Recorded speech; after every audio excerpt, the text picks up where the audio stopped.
Hello student and welcome to Deepak law classes. पिछले video में हमने आपको बताया था कि हमने अपने स्टडी प्लानर में थोड़ा सा चेंज किया है और हम आपके लिए लाए हैं नॉलेज सीरीज। टाइटल होगा पनिशमेंट। अब इस पनिशमेंट के टाइटल में हम कुछ डिफरेंट टॉपिक्स स्टडी करेंगे। तो आज हमारा है नॉलेज सीरीज नंबर 1 और टॉपिक है क्रिमिनल जस्टिस सिस्टम। जी हाँ दोस्तों, सबसे पहला दिमाग में क्वेश्चन आता है कि क्राइम क्या होता है। और ये जान के आपको आश्चर्य होगा, हमारे आईपीसी में क्राइम कहीं भी डिफाइन नहीं है। क्राइम क्या है? It is an act or omission in respect of which legal punishment is inflicted on the person who is in default either by acting or omitting to act. In this definition, two words are covered: act and omission. Act means कार्य। कौन सा कार्य?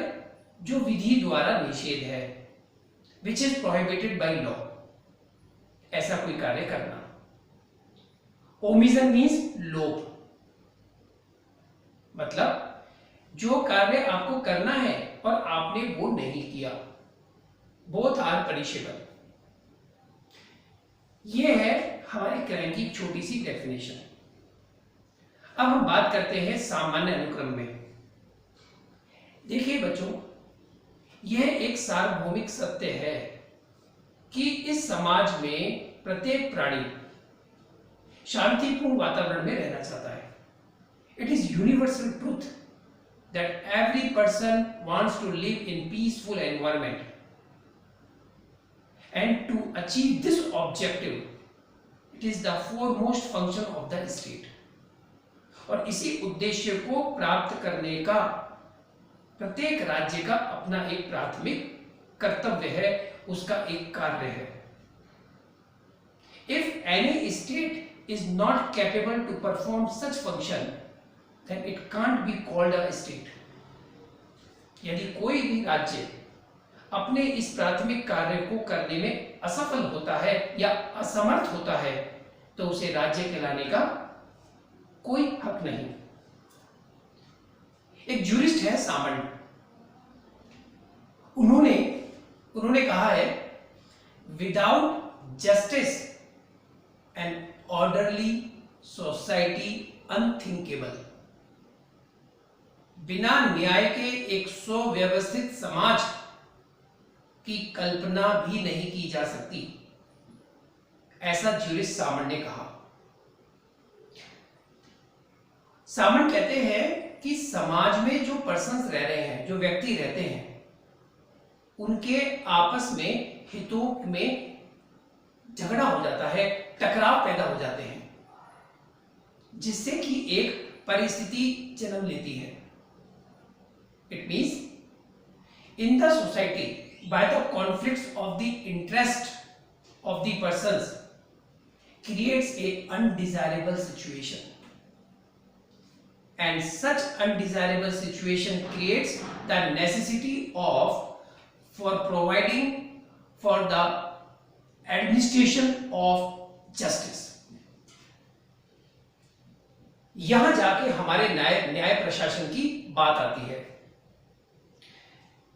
अब हमारे राज्य का कार्य क्या है?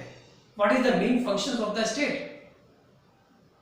Number 1, to protect the societies, to punish the offenders, and the foremost, to administer the justice with impartiality. इसी को हमारा यही क्रिमिनल जस्टिस सिस्टम है। तो जो 3 पीरियड में हम लोग डिवाइड किए हैं, Manu period, Mughal period and British period. हम बात करते हैं मनु की। Who was Manu? Manu was the great lawgiver. According to him, to punish the offender is the main duty of the king. And to achieve this object of the king, the Lord Almighty God Brahma by his power creates dand, means punishment, as his son. Manu ने दंड को सर्वोपरि माना। मनु का यह कहना है कि the punishment was the most powerful means to achieve the object of peaceful environment. उनका कहना है कि यदि आप न्याय चाहते हैं, न्याय की कल्पना करना चाहते हैं, तो आपके राज्य में दंड उतना ही कठोर होना चाहिए। कुछ उन्होंने श्लोक के माध्यम से कहा है, दंड शास्ति प्रजा सर्वा दंड एव अभिरक्षति, दंड सुक्तेषु जागृति, दंड धर्म विदुर्बुधा। अर्थात दंड ही सभी प्रजाओं का पालन करता है, दंड ही सभी प्रजाओं की रक्षा करता है। सबके सोते रहने पर दंड जागता रहता है और इसी को विद्वान लोग धर्म के तौर पर देखते हैं। Punishment governs all mankind, punishment alone preserves them from all sides, punishment wakes when all are asleep. The wise therefore consider punishment as the dharma or the supreme justice. Manusmriti में स्पष्ट रूप से लिखा गया है, ये कहा गया है कि यदि राजा दंड के भागियों को दंड न दे तो अधिक शक्तिशाली लोग शक्तिहीनों को निगल जाएंगे और किसी की संपत्ति की सुरक्षा नहीं रह पाएगी। दंड के भय से ही सभी हित कर्म में प्रवृत्त होते हैं। यह है हमारे मनु पीरियड की दंड के बारे में धारणा। इस मनु पीरियड के बाद मुगल साम्राज्य आता है और वह अपना क्रिमिनल जस्टिस सिस्टम अप्लाई करता है। उसके बाद ब्रिटिश पीरियड स्टार्ट होता है और ब्रिटिश पीरियड के बाद हमारा जो अब modern system criminal justice system आता है तो वो भी हमारा बेस्ड है ऑन ब्रिटिश मॉडल।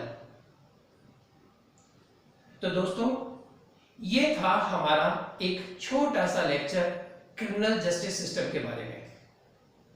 अब हम यहां से चल के नॉलेज सीरीज का पार्ट 2 वीडियो बनाएंगे, वो हम आपको नेक्स्ट वीडियो में देंगे। लेकिन आपको ध्यान रखना होगा कि knowledge series number 1, number 2, number 3 ऐसे हमारे एक सीरीज चलेगी, उसे आपको ध्यान से देखना होगा। तो अब आपको ये आपका चैनल बहुत बहुत पसंद आ रहा है और मैं आपसे उम्मीद करता हूं कि आप इसे सब्सक्राइब करेंगे, आप इसे शेयर करेंगे, ज्यादा से ज्यादा आप इसे लाइक करेंगे। Thank you very much.